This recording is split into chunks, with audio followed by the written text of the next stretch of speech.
Hey, welcome to Late Horror Show. It's me, Dino. What's going on? Yes, I finally got to watch Tombs of the Blind Dead about 2 weeks ago. so it's I'm going to remember everything, but it's going to be interesting to talk about. So yes, Paul Hamm, I finally watched the first one, Tombs of the Blind Dead. Let's get this started. A review of sorts. I'm going to talk a lot about different things, a little trivia, some reviews, stuff like that. So let's get into Tombs of the Blind Dead. Here we go.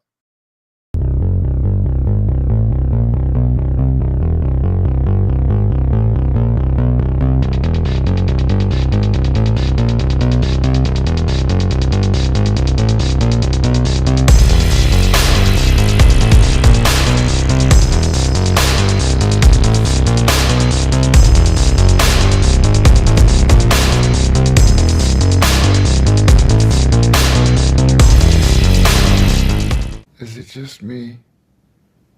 Or is it getting crazier out there? Once again, hey everybody, welcome to Late Horror Show. It's Dino. We are doing a review on Euro horror. I love saying that because it doesn't quite sound right. You know what I'm saying? But anyways, European horror, whatever. It's the Blind Dead series, and Paul Hamm talked about it, told me to watch it. I watched it. I really enjoyed it. I really enjoyed it. I'll tell you what I thought about it in detail and give you a out of 10 at the end. But this movie was definitely interesting. That's for sure. Let me say hi to everybody in the chat. Be sure to give a thumbs up, please, and leave a comment and hit that bell and subscribe. And who the heck knows what else you might end up doing, huh? How about that? With that said, hello, everybody. Connie Clary. Good to see you. Black Roses, what's going on? Infinity Stone. Kathy is here. Hey, Kathy, what's going on? Good to see you early here. WTF Horror and Sci-Fi. Still got to check out the short. I'm going to watch it. But yeah, hello. Paul Hamm. And heck, I think that's just about it. Ryan79, good evening. What's going on? Yes, kind of starting to hear. Yes, Paul Hamm, glad to hear you enjoyed it, Dino. Yes, definitely different. I enjoyed it. It wasn't what I expected, with the expanse of giallo films that I ended up watching. Like I've talked about, 80% of them are like 5 out of 10. We'll get into the things I really like about this and what I think about it overall at the end. Listen, IMDb itself gives it a 6.1 out of 10.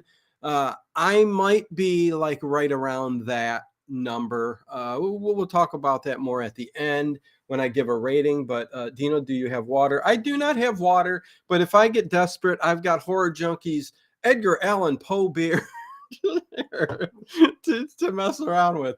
But I'm good. Last minute, I ran down here 5 minutes ago and set everything up really quick. And yeah, I hurried up and got down there. I'm like, I got to do this tonight. I must talk about it. So there you go. With that said, I think I said hello to everybody. Good to see everybody in the chat.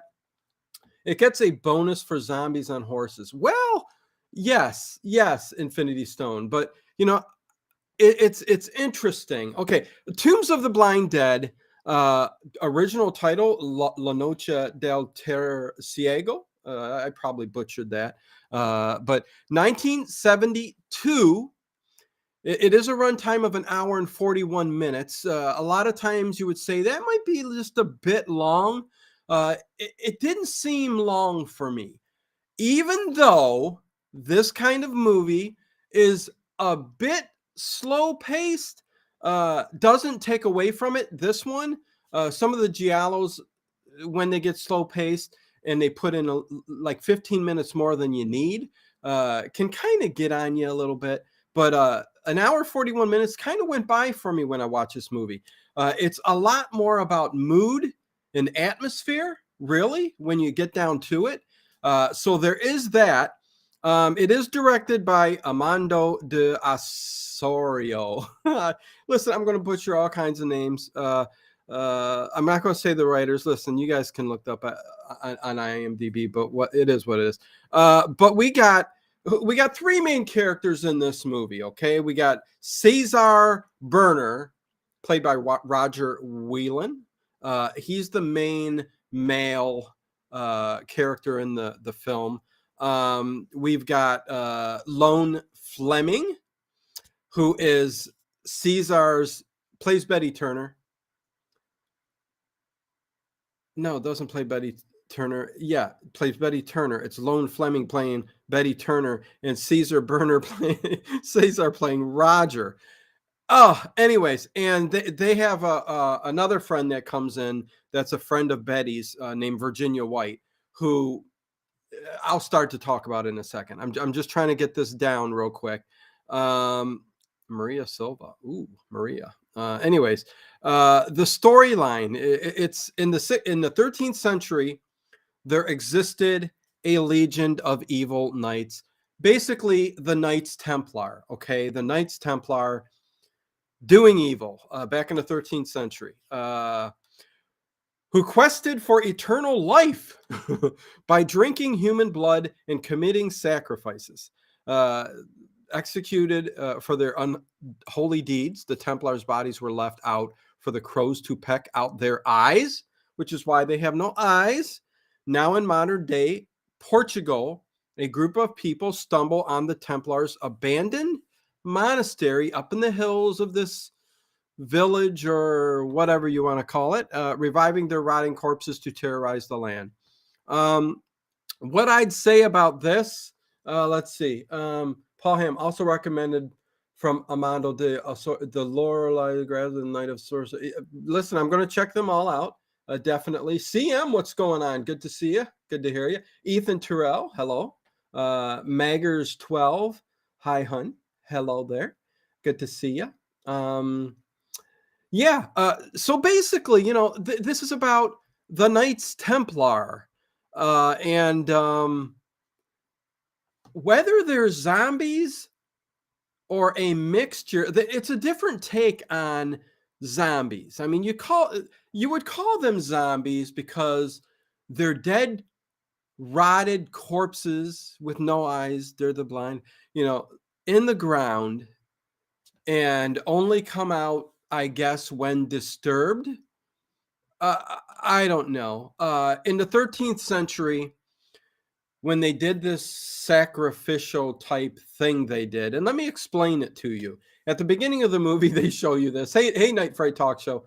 At the beginning of the movie, in Sin City Gym, this was a freaky, scary movie, still gives me the chills. Yes, very, very ghostly, very moody, atmospheric, very eerie. It definitely gave you a sense of horror. I mean, plain and simple. But the thing that's different about this is that it's not totally a zombie film. It's got aspects of vampirism, kind of. During the sacrifice at the beginning, when they show the Knights Templar kind of doing what their ritual, they bring in this woman, beautiful woman. Why they had to do what they did to her is just pathetic. But anyways, they tie her up to the block of wood and put her back, and blocks of wood by her feet. Anyways, they tie her up, and they all go up to her and bite into her and suck her blood. Suck her blood. Yes, you heard me right. They suck her blood, kind of like a vampire, and they move away, and you see all these bite marks all over her body, and it's going to come into play a little bit later with Betty Turner. Which I'll get to, but they end up doing kind of the same thing to her. So basically, once they're dead and executed and buried, I guess they gave them a burial up on this abandoned monastery, right? Well, she was a sinner. The WTF? Becca Toots, all what's going on. She was a sinner. She was a sinner. She sinned. She did dirty deeds in the woods. Paul Ham. There are a lot of lovely ladies in these Euro horror. Oh, listen, Paul Ham. Same with the Hammer horror girls, right? I mean, they're known for their beauty, right? I mean, the Hammer horror gals. But yeah. So what's going on? They give them a burial, okay? Why they would do that, I don't know. Well, let's at least bury them and give them a gravestone. They did misdeeds. They killed a woman. They were performing rituals. Part of the Masonic order, the Knights Templar, getting into symbolism there a little bit going on. Anyways, not a big symbolistic kind of thing going on there with the Knights Templar, but they are the ones that did this. And again, once they're buried and they become zombies, they're in the ground. And I'll get to that in a second because I want to talk about the other characters that come into the movie and come into play now. Known for beauty and large tracts of land. WTF. Well, I mean, if you're you're talking about Hammer horror, maybe. Because yes, they usually filmed in like Hungary and those villages or they had land. Yes. Anyways, lots of short skirts, as I remember. Sin City Gym. Oh yeah. You know, she did dirty deeds, but she did do them dirty cheap. Black Roses. Oh, Jody, you are a riot anymore. I love it. So, okay, after all of that, they show you like what happens and then they're buried. So we go on and we're introduced to this couple. Okay, they're kind of at a resort, a swimming pool. They're supposed to be college kids. Again, take it with a grain of salt. This is even worse than a lot of the American movies where these are supposed to be college kids and they look like they're in their 20s. Listen, they're supposed to be college kids, but they look like they're maybe 30. So a little bit different. They don't look like college kids, but nevertheless, they're at this resort. Okay. Paul Ham, very little in the way of sets here. Great locations in Spain here, old ruins and deserted areas. Yes, Paul Ham, very little, sets. They're on location where this abandoned monastery is. So most of what you see in the movie takes place around this abandoned monastery, which I assume is a real place. And they used it for the movie. And it worked out well. I mean, what you get from this movie overall, and I'm going to dive into the characters here in a second, but what you get overall is this abandoned monastery, the zombie vampires, whatever you want to call them. The main three characters, although you get two other characters that come into play with them towards the end, but and there's an inspector and some police, but very little. Everything takes place here, and it's funny because throughout the movie also there's this train that goes past this village while it takes its the people to another city or town or village or whatever. And while the train goes through, they're not going to stop. The guy who's driving the train, riding the train, shall we say that, is not going to stop. And he tells his son, I guess, is who's helping him out. It's a very weird train. It was set up very odd. But listen, this is another country. Listen, I don't know. It's an old train, but he wouldn't stop, and he said, "No, we don't stop here. We never stop here." And there's a reason why, because the dead will kill you. The Knights Templar will kill you. So, anyway, Tokar. I haven't seen this movie. Happy Wednesday, everyone. Happy Wednesday, Tokar. I would recommend this if you're into giallo films or Hammer horror or just that 70s kind of vibe that you get. I would recommend this, definitely. Ian Sharp, like the slow motion scenes and the little choo-choo train. Yeah. The train was interesting, and the slow motion scenes with the zombies slash vampires slash ghouls slash reapers, whatever. I don't know. They look like grim reapers too. If they had a sickle, they would definitely look like grim reapers too. But they get on these horses to chase people down too, which is actually kind of cool.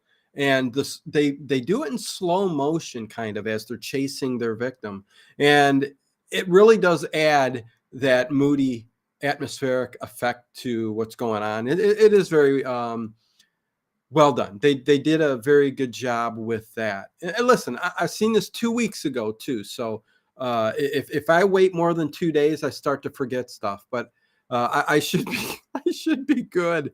But anyways, I'll be a little bit more in depth on the next one. I'm pretty sure.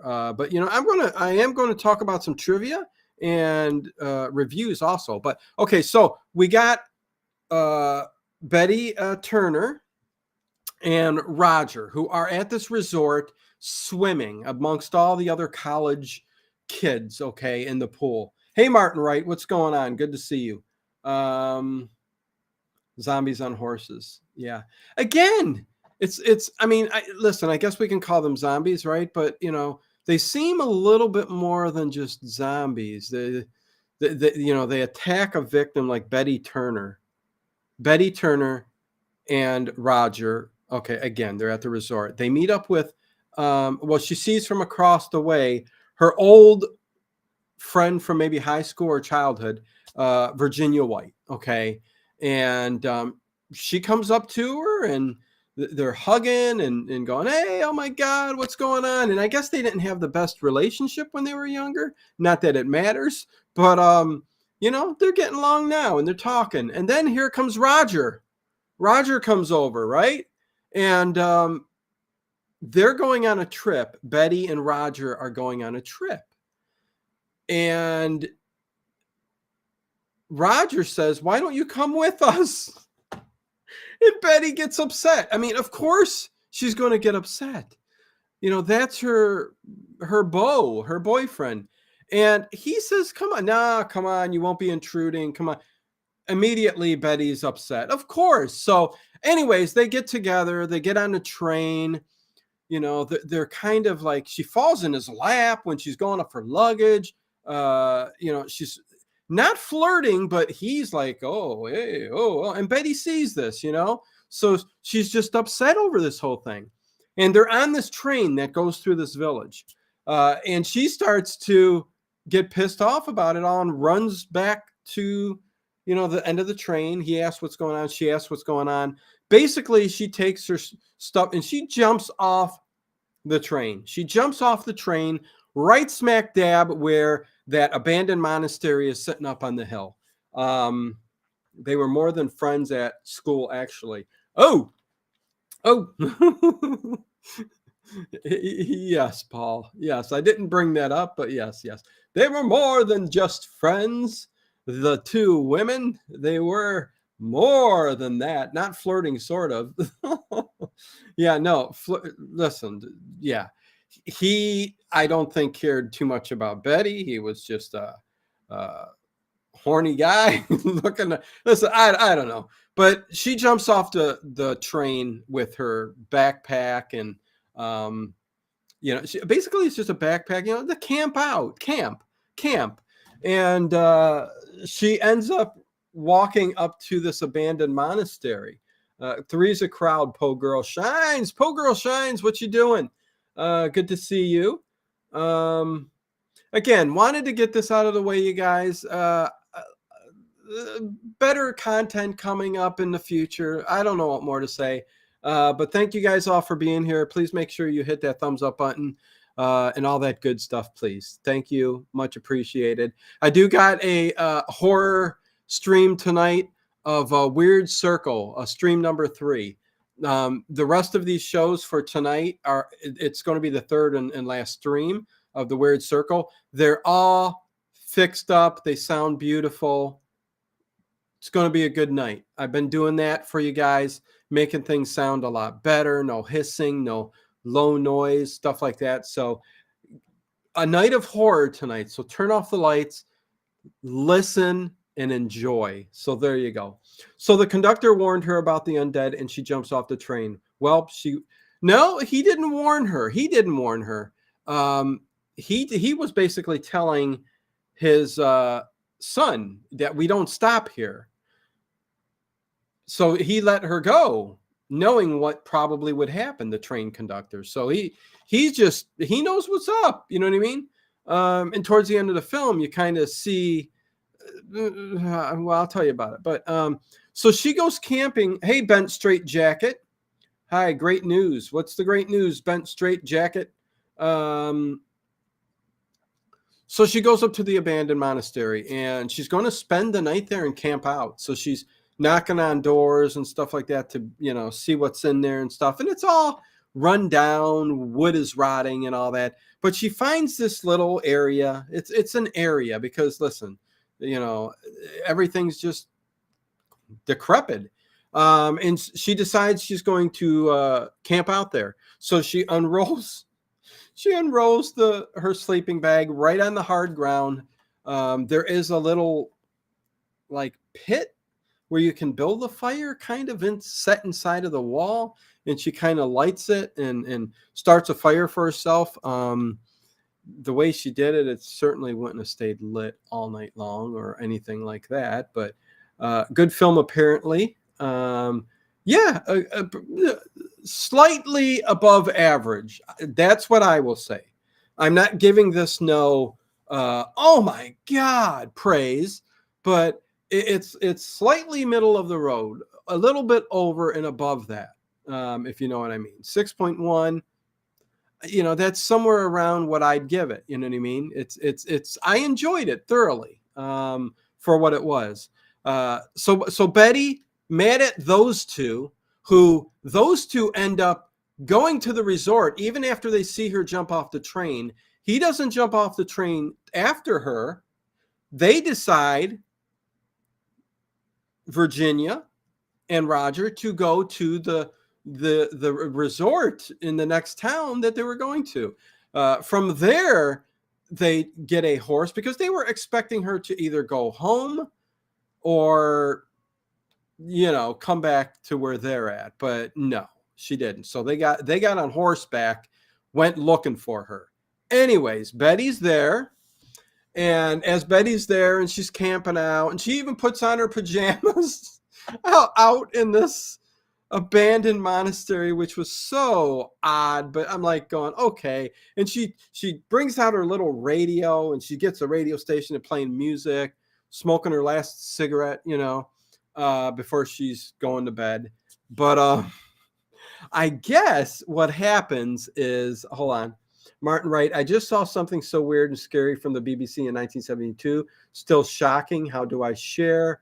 Martin Wright, how do you share? I don't know. You got to tell us what it is, and put it in the chat. What is it? What are you talking about? Something so scary from the BBC. Just let us know what it is. Hey, Bubba, what's going on? Nice to see you, man. In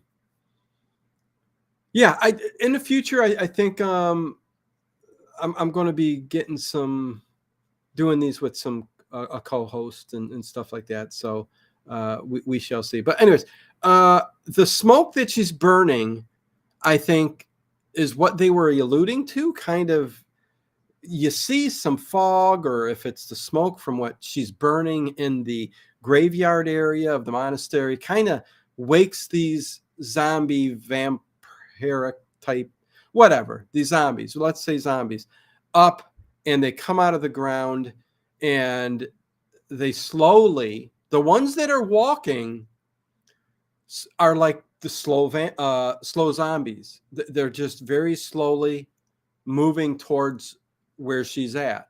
And again, it made it look like it was from the fire, like they sensed she was there from her burning the fire and all that, or maybe the noise from the radio, who knows.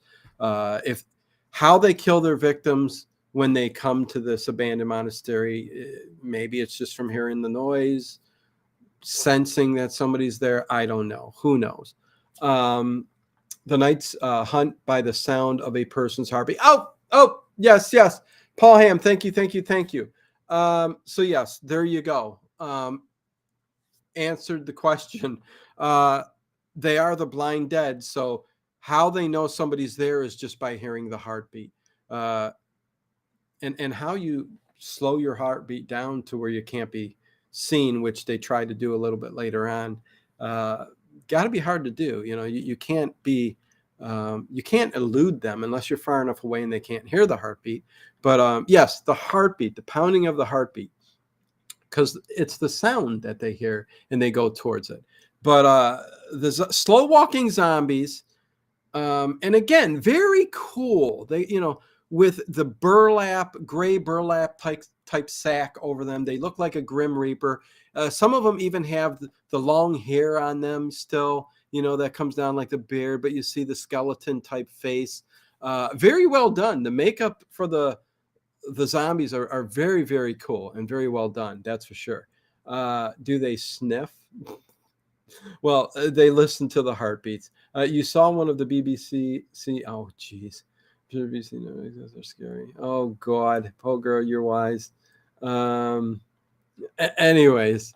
But yet the horseback riders, they're quick on their feet. They're very not on their feet. The horses are, but they're very quick and fast moving, even though they try to go slow mo. And that may just be, because what could they do, right? Cinematography, camera work. How do you get the zombies on the horses to seem like they're kind of slow too? Slow down the footage, and it created this eerie effect that I really, really enjoyed.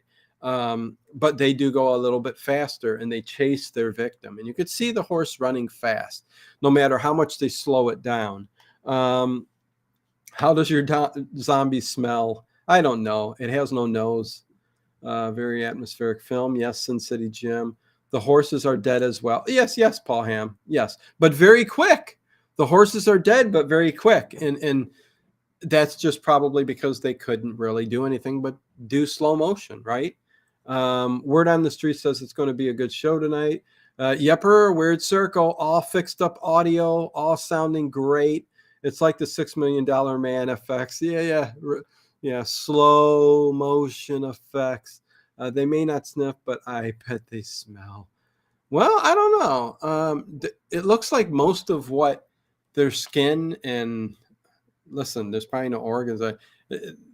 We're talking hundreds and hundreds of years ago, 13, 14, thousands of years ago. Anyways, yeah, slow motion, weird music. Hi, Brian. Yeah, good to see you, Brian. So they eventually get to her after she decided, I hear a bunch of noise outside. I need to put my real clothes back on.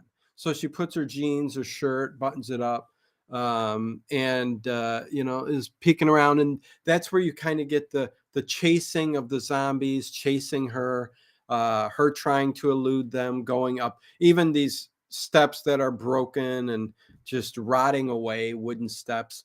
And once they get to her, they all like do the same thing they did at the ritual. They get down to her and they bite her.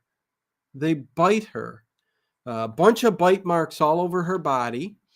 And poor Betty. Poor Betty. She is now, and this is the odd thing. They're zombies, but yet after being bitten, Betty ends up, and if you have a explanation for this, let me know. But Betty becomes a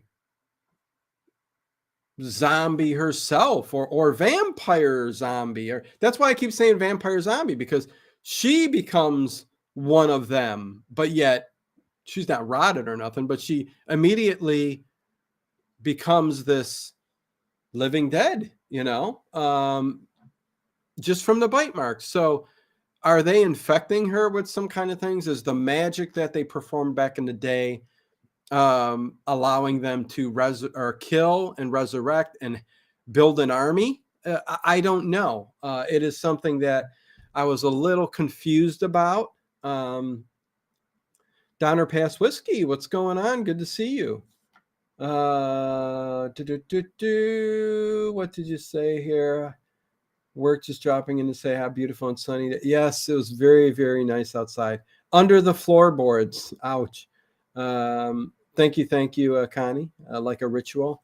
So yeah, no, I don't know what that's all about, but she becomes kind of resurrected. And then we get Roger and Virginia White, those two that got together very quickly, but they're not a couple. And they even say that later on when somebody else comes to the abandoned monastery with them. But you get Roger and Virginia White going on horseback to see what happened to her. Okay, so they go there, they check things out.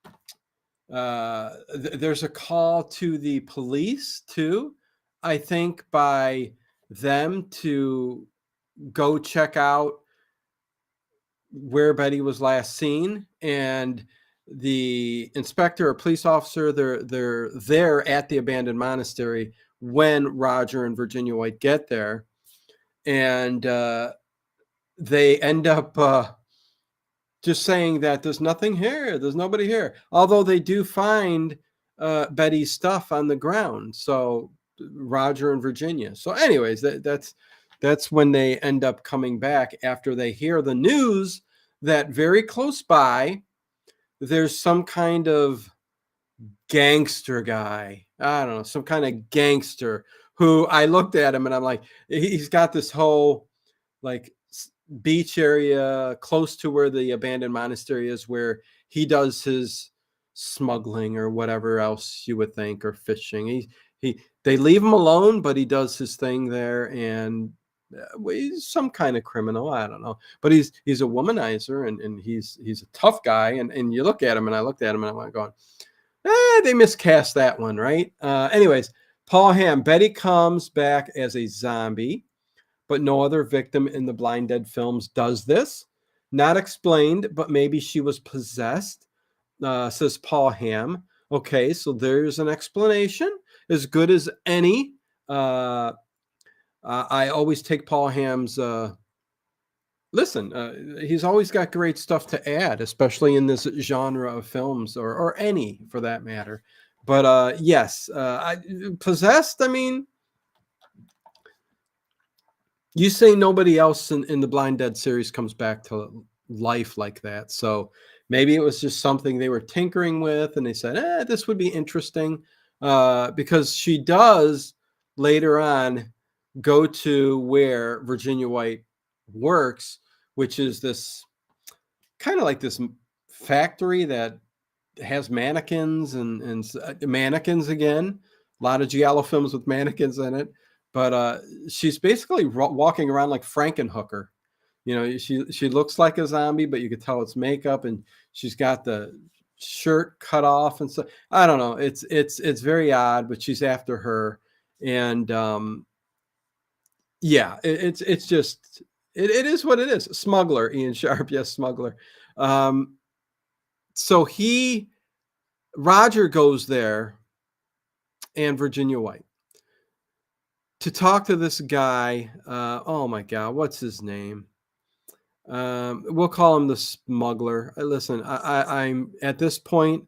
I don't. It was 2 weeks ago. I can't remember so well.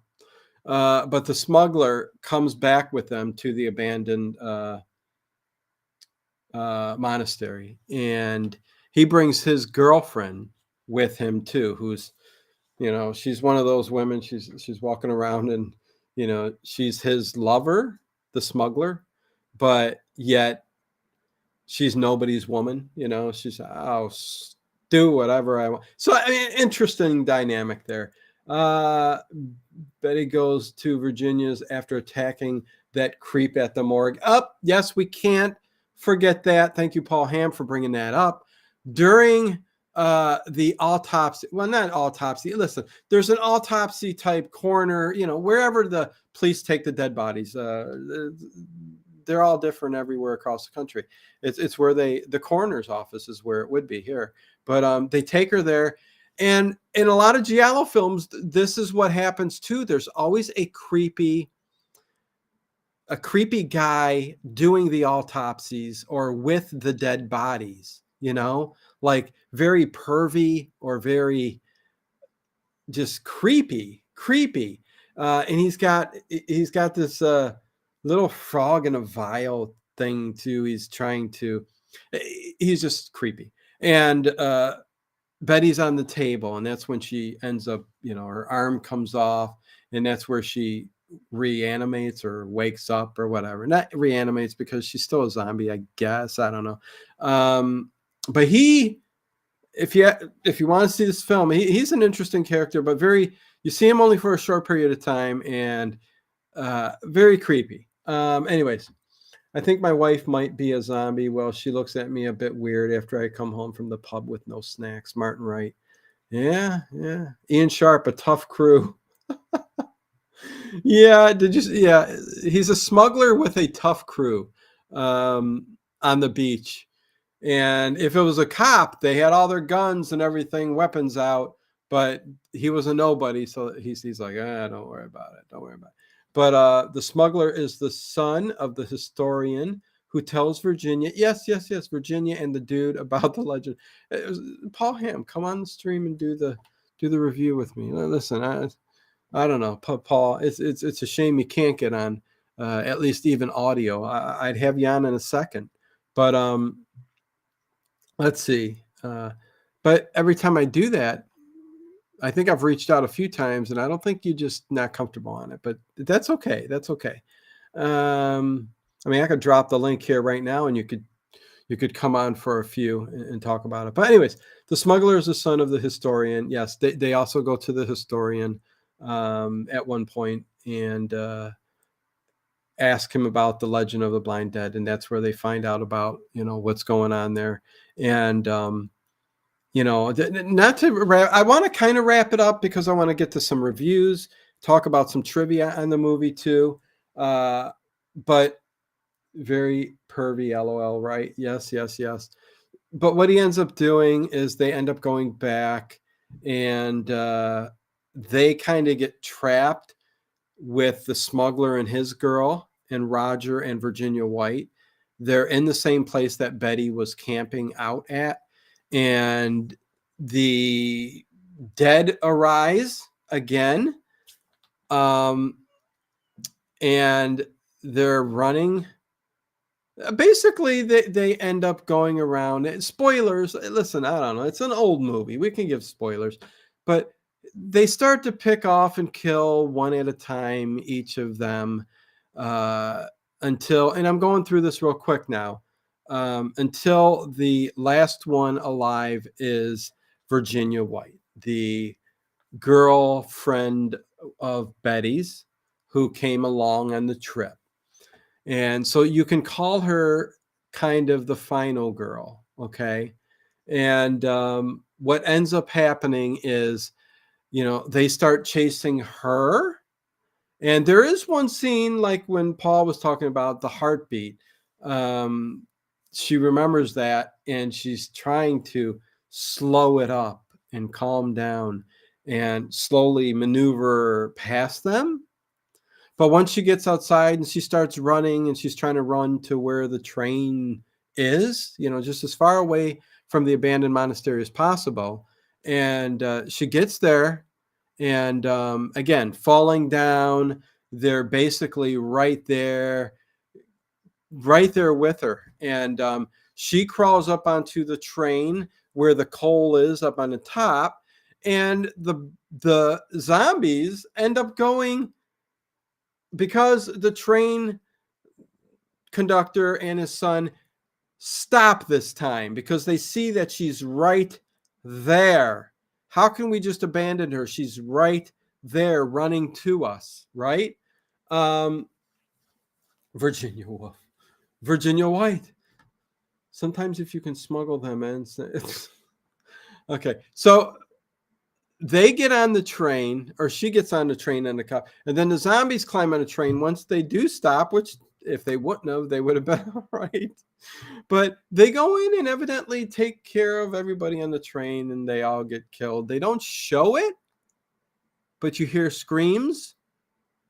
And I would be curious if they bite them all and suck the blood from their bodies. That would be interesting to know if that's what they're doing. But the train actually starts to go again because they're trying to get the hell out of there. But the zombies are on there. So the zombies have made it to the next town where she gets off, and then in the style of most Italian horror films, it just kind of ends. And then that's where I would hope, I haven't seen the second movie yet. The second movie will pick up where this leaves off. I don't know if it picks up exactly or if there's any explanation to the ending of the movie, or if Paul Hamm is Virginia White in the next movie. I didn't even look on IMDb. Is she in the next movie? If she is, that would be interesting. Ian Sharp, Ghost Train. That would be cool too. That would be a good sequel. The zombies go to town. Well, listen, this is the first in, I think, quadrilogy. Isn't there 4 films? Paul Hamm. That's what I thought there was. But basically, that's it. Overall, the zombies, the vampire, a little different. They are biting the passengers and killing them with swords. Okay, so some are getting killed with swords, some are being bitten. Yes, yes, yes. See how things go, Paul. If I don't watch this the night before, I don't remember some things. So thank you.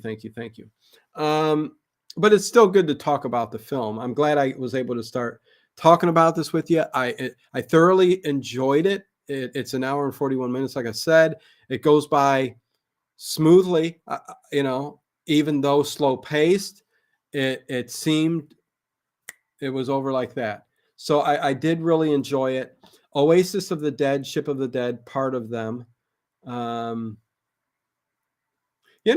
interested to see the next movie for sure. Again, I would give it. Listen, it's not super high praise, but somewhere around that 6.1 that everybody else seems to give it is right where I'm at. I think that's kind of a good place to be on this film. I liked it.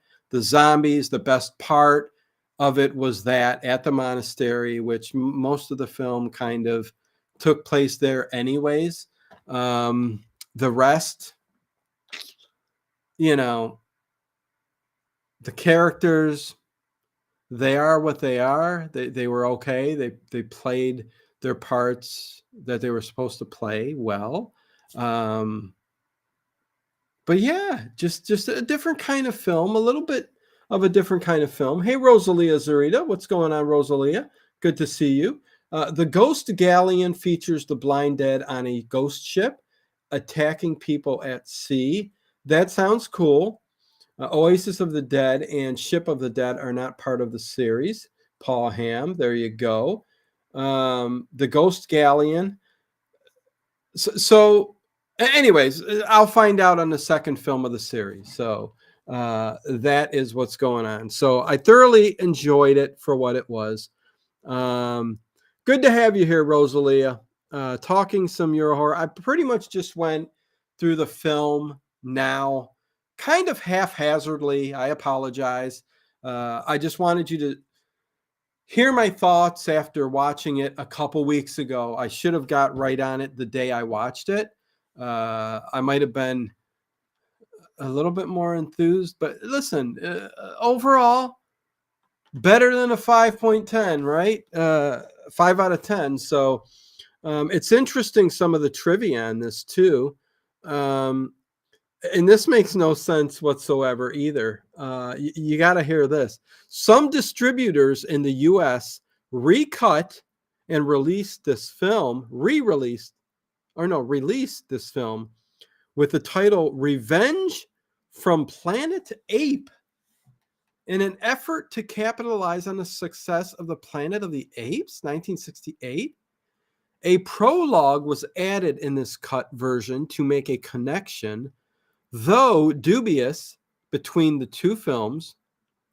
The prologue explains that 3,000 years ago, a simian civilization of super intelligent apes struggled with man to gain control of the planet. In the end, man conquered ape after a brutal battle that saw him destroy the ape, his culture, and society. After this battle, man tortured and killed all the ape prisoners by piercing their eyes with red-hot pokers. One of the prisoners, who was also the leader of the apes, vowed they would return from the dead to avenge man's brutality at a point in time before man destroyed Earth himself. This alternate prologue is available for viewing on the Blue Underground DVD release. Paul Hamm, have you seen that version? What the hell? I'm trying to picture them recutting this movie and giving it that plot. Where would the apes be? Are the apes the zombies? How could you call them apes? It's very interesting and odd. Sounds like a Hollywood trip. Yeah. Paul Hamm says, yes, they tried to say that the apes came back from the dead and sought revenge on men, trying to capitalize on the Planet of Apes franchise at the time. Just awful. I have that version. Just awful. Yes, just awful is right. But it almost makes me want to check it out, because that don't seem right. I don't know. And listen, Planet of the Apes, there must be some kind of rights that would not allow them to do that. Anyways, some more trivia. The blind dead are never referred to as Templar Knights or Caballeros Templarios. In the original Spanish language version, they are referred to as Los Guermos. Okay, the warriors from the Orient. They are referred to as the warriors of the Orient. Interesting. The blind dead are supposed to be undead apes. Oh, Paul, what the heck is going on there? Underground, yeah, that's an understatement, Paul. Cashing in on a Planet. Well, I don't think they cashed in on it, because I doubt it helped, right? This film was the first of Armando de Osario's Blind Dead films, spawning 3 official. The next one is The Return of the Evil Dead, 1973. The Ghost Galleon, 1974. And finally, ending the quadrilogy, Night of the Seagulls, 1975. Its success helped kickstart the Spanish horror film boom of the early 1970s. Very cool. Again, tell me, let me know again, Paul, what is the movie that I should watch that has the Wolfman, Dracula, Frankenstein, the Mummy all in it? The Spanish Euro horror film.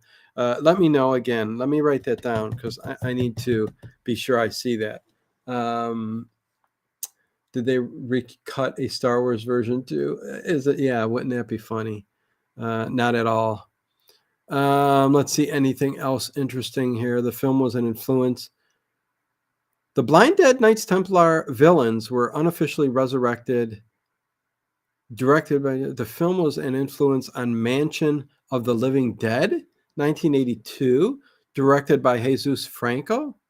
More recently, the Templar appeared in the unofficial shot-on-video sequel, Graveyard of the Dead, from 2007, also known as Graveyard of the Dead, and in supporting roles in Don't Wake the Dead, 2008.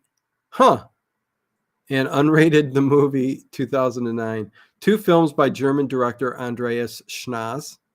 The short comic story Ascension of the Blind Dead appeared in the 2010 Asylum Press graphic novel Zombie Tears, Volume 1. This would make a way better graphic novel, I think, for sure. The Blind Dead go to college, says CM. Yes. Was so bad, the Spanish boom. What the? You watched it, Assignment Terror, aka Dracula vs. Frankenstein. Yeah.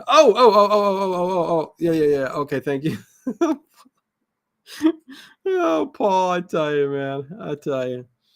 Yeah, listen, it influenced a heck of a lot over there. Not so much here in America, but Lone Fleming said in 2016 that she and Maria Elena Arpon had never played lesbians before. They had to get drunk on wine first in order to loosen up enough to film their sex scene. Whoo! Whoo, some hot stuff going on there. Okay, I'm also interested in some of the reviews. Let's look at some of these reviews. Let's see. Let me go to the reviews and let's look at the stars. Review rating. Show are there any 1 stars? There are some 1 stars. Bone Tomahawk. Okay. Oh, what's going on? However, The Mummy's Revenge from Paul Naschy is fantastic. Well, that one, I definitely have to watch it. Paul Naschy is, yeah. I've seen him in a couple films. Very, very good. Okay, so there's a couple. Okay, so there's 1 out of 10 that says hilarious. Well, warning spoilers. So is there? Okay. 1 out of 10 stars, hilarious. And let me do the first one. There's 2. Another 1 out of 10 stars. Pretty bad. Pretty bad. Says this is not scary, so I do not know why it got 6.2. It has an awful storyline. It also has an awful acting. The ending is awful. What? I wouldn't agree with that. I thought the ending was very unique, different, and I thought it was pretty cool. Coming off the train like that. If you want to see something real scary, see The Exorcist. The Exorcist 2 is also very scary. The Exorcist 3 is also what the heck what kind of review is this? 6.2 is just overrating. If you want to get scared, okay, yes, I guess okay. That was ridiculous. Just pushing The Exorcist, I guess. Why you would do that? That's nuts. Okay, hilarious. Spoilers. The movie is hilarious. It wasn't sure to rate it a 10 or a 1. The beginning intro to the mysterious Knights Templar is nothing less than, oh, I can't say that word. Oh my God. Okay, it starts off so quickly with the main characters meeting at some resort in Lisbon. Anyways, let me get to this. Let's see. There is a Paul Naschy giallo called Blue Eyes of the Broken Dow. Yes. AKA House of Psychotic Women. Blue Eyes of the Broken Dow. Did I do that on this? I'm not sure if I've seen that. It's a shame when I've done so many giallo films that I don't even know which ones I've seen. Colonel Crypto, what's going on? I'm keeping this one just an hour long today, or 53 minutes, because that's kind of the crux of this movie. Let's see. There is a 10 out of 10. I don't know who would give this a 10 out of 10. I guess some. I don't know. One of the best zombie movies ever. I guess they haven't seen Night of the Living Dead, Return of the Living Dead, Dawn of the Dead. Let me see what this guy's got to say here. One of the best zombie movies ever. Yes, it really is. Very different. Blood looks actually real and not like the orange paint used in U.S. movies of that era. Dawn of the Dead, I'm looking at you. What? This guy's nuts. This guy's lost it, man. Tombs of the Blind Dead was definitely ahead of its time. I don't know. I think 1972, looking back, it's dated 1972. It has the same feel. Anyways, moving on. I love the eerie atmosphere that this movie has. Yes, I do too. Thanks to the excellent score and scenery, yes. The zombie Templars riding on horses in slow motion or slowly rising from their tombs, very well done. Just brilliant. Definitely a must own for the serious zombie fan. Absolutely one of the very best in this genre. Again, take care, CM. Peace. With the castle and train. Listen, by no means, The Omen with Mr. Peck is a bit scary. Well, yeah. By no means is this the best zombie film ever. Everything he mentioned was Dawn of the Dead, Day of the Dead, Night of the Living Dead, Return of the Living Dead. And then I can go on and on and on with better 80s zombies films. So yeah, that was just interesting that he would say that. Anyways, wait, what's going on here? Let me see. I heard the new Exorcist movie is already getting bad. Of course it is, Rosalia. Of course it is. They ruin everything. They ruin everything. Nobody in 2023 or last year, whatever, can come out, especially with these remakes of these movies or series, whatever, and make them. How can you possibly even attempt to do The Exorcist again, or even kind of a spin-off type thing? I could see more of a spin-off than anything, but yeah, you can't. You can't. Night of the Living Dead was hard to top. Hell yeah, it was. Do you like the Evil Dead franchise, Rosalia? Yeah. But my point being, if you guys want to see a really cool new horror series, I mean, technically the second season just started May 23rd. You can find it on Amazon. It's called From. From. It is frickin' good so far. It is. It's like Lost, but horror and gore. But think of Lost, how bizarre and strange things were, and then throw in horror, monsters, and gore. It's called From. It's on Amazon. If you have Amazon, you can catch it, or try finding it some other way.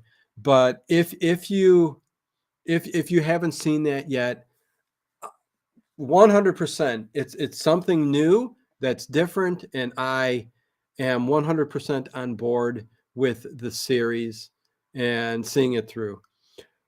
What the hell that means in the future, I have no idea, because even The Walking Dead, at one point, you could not get me off of the TV watching The Walking Dead. It has so slowly, again, after so many seasons, it has eventually turned into something totally different and isn't what it used to be. Oh yeah, I binge watched the heck out of that series, says WTF. Yeah. From. If you haven't, I never heard of it before until somebody told me about it the other day. It's an MGM uh, series. So I guess if you got MGM Plus, but you can find it on Amazon. Amazon streams a lot of MGM stuff. So no, From, FROM. I know it's a weird name for a series. I feel as though, I don't know if it's hurting the series, although I see the series being broadcast everywhere, like commercially. You're seeing social media and everything everywhere, unless they just picked up on me watching it. So now it's in my Twitter feeds, my Facebook feeds, and all of that. You know how that goes. But if you haven't seen it, yeah, definitely see it. Have to try and watch The Walking Dead. Oh, Ian Sharp. You know what? For what it's become what it's become. But to watch the first, oh my God, how many seasons? until you watch up until, oh God, up until the compound, definitely. And then it makes a change. If you know what I'm saying, if you guys have seen The Walking Dead, I agree, Dino, after season 6, it went down. Yeah, Rosalia, it didn't, isn't that right around where they hit the compound, if you know what I'm talking about? After that, it just started getting, it just became this different entity. And when they started making, like they're doing now, they got these different villages and all that after Negan. Listen, when Negan came along, listen, everybody loves Negan, okay? As a character, I guess I see how they could like him, but I think Negan is a character you either love or hate. Me personally, I hated him. I don't like his character. Uh, the minute he started killing the original Walking Dead members, and listen, I get it, but the minute he took that bat to some of the originals, I'm just like, you know what? The hell with this. The hell with this. You know, I know that sometimes I love hard hitting changes in a series, but that didn't work for me, and I'm just not one. So, anyways, huge Walking Dead fan for the first 5 or so seasons. Yeah, that's just about everybody. Season 1 was fantastic, of course. YouTube Prime subscription. From does deliver on the promise of monsters and gore. Yes, WTF. Oh. With a twist, with a twist. You know, I'm not giving nothing away, but it's kind of like Lost. It's a little weird. I still can't watch that part, LOL. Right, Rosalia? You're talking about when Negan takes the bat to the originals, out of the bus, out of the bus, out of the bus. You know, I was so freaking pissed. Like I was telling myself, there ain't no way I'm letting this happen. I don't care how many people were around there. Like Braveheart, man. You know, I would take my 10 individuals companions up against 20 any day before I'm going to let him take that bat and kill 2 people I love and care about. That's just me. That's just, and it's simple things like that that got on my nerve that I just can't stand. But anyways, up until a certain point, man, Walking Dead was the bomb. Hello, everyone, in the Late Horror Show. Hope you are doing well. Doing well, Freddie Miranda. Good to hear you. Good to see you. You know, another one is American Horror Story. Those are good. Some are better than others. Depends on the season. But that's another series I kind of dig. But some of the other ones are, yeah, I'm going to have to make a list of newer horror series that I really get into. Mike Flanagan has done Haunting of Hill House, Midnight Mass.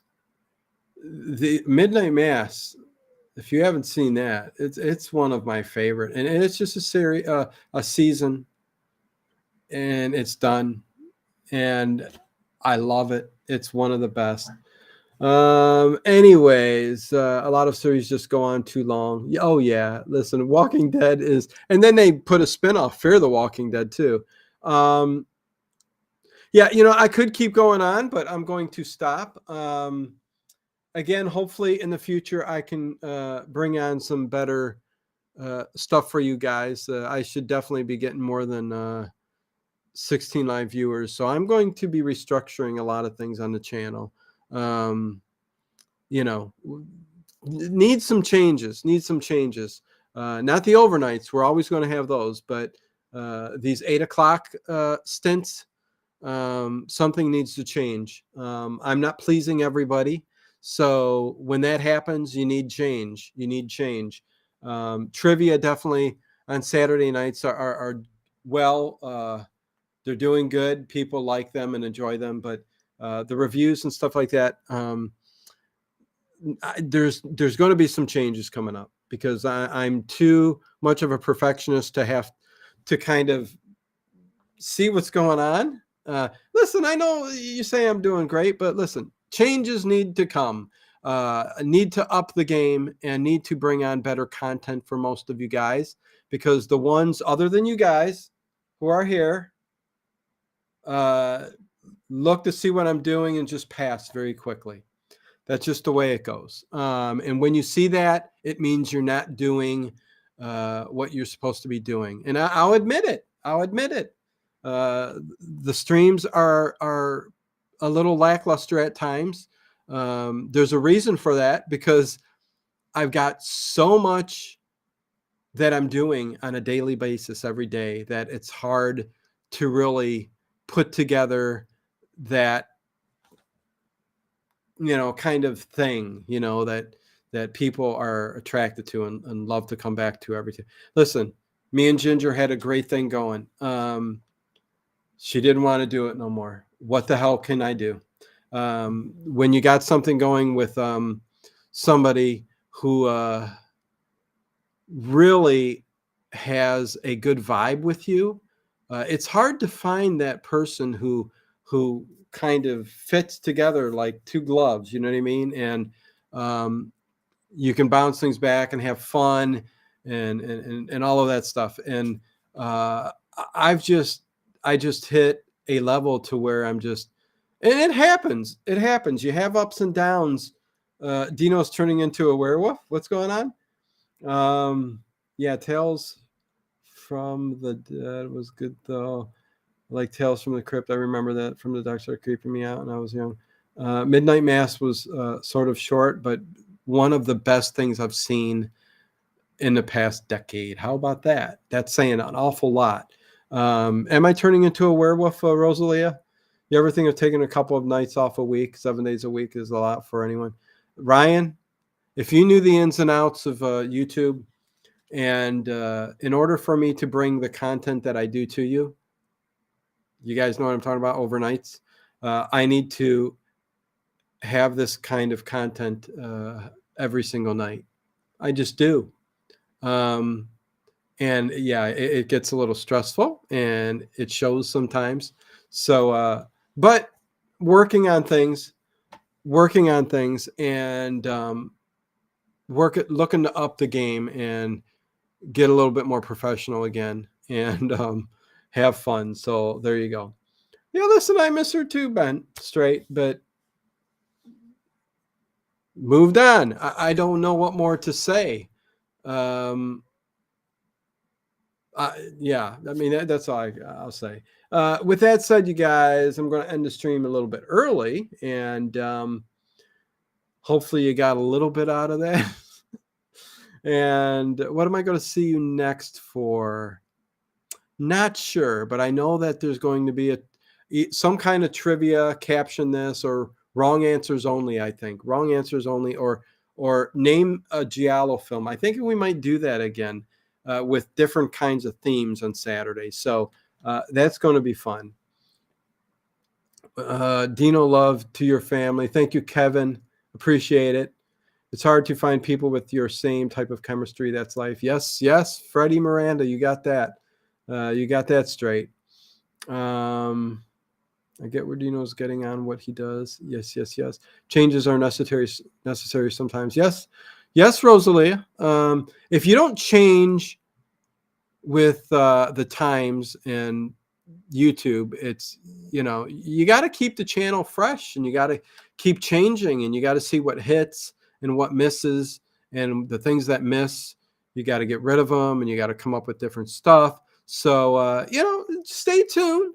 Don't ever unsubscribe, because there will be different things happening in the future here that I would hope that you guys enjoy and love. So stay tuned. Stay tuned. With that said, a ghostly night tonight with Weird Circle, stream number 3, all the audio fixed and enhanced. They sound great. I hope you guys enjoy them. Turn the lights off, watch the screen, lay back, listen. They're great stories. You guys will enjoy. And with that said, please, on your way out, hit the thumbs up button. And Harry and Connie, Please leave a comment. You guys always do. Thank you, thank you, thank you. And if anybody else would like to leave a comment, please do, because it helps the algorithm and everything else. With that said, still love what you do, Dino. Thank you, Rosalia. Thank you, thank you. Paul Ham, good show. Thanks. Thank you, thank you, thank you. Well, thank you guys. You guys are all awesome. Love you all. Much love to each and every one of you. And peace as always.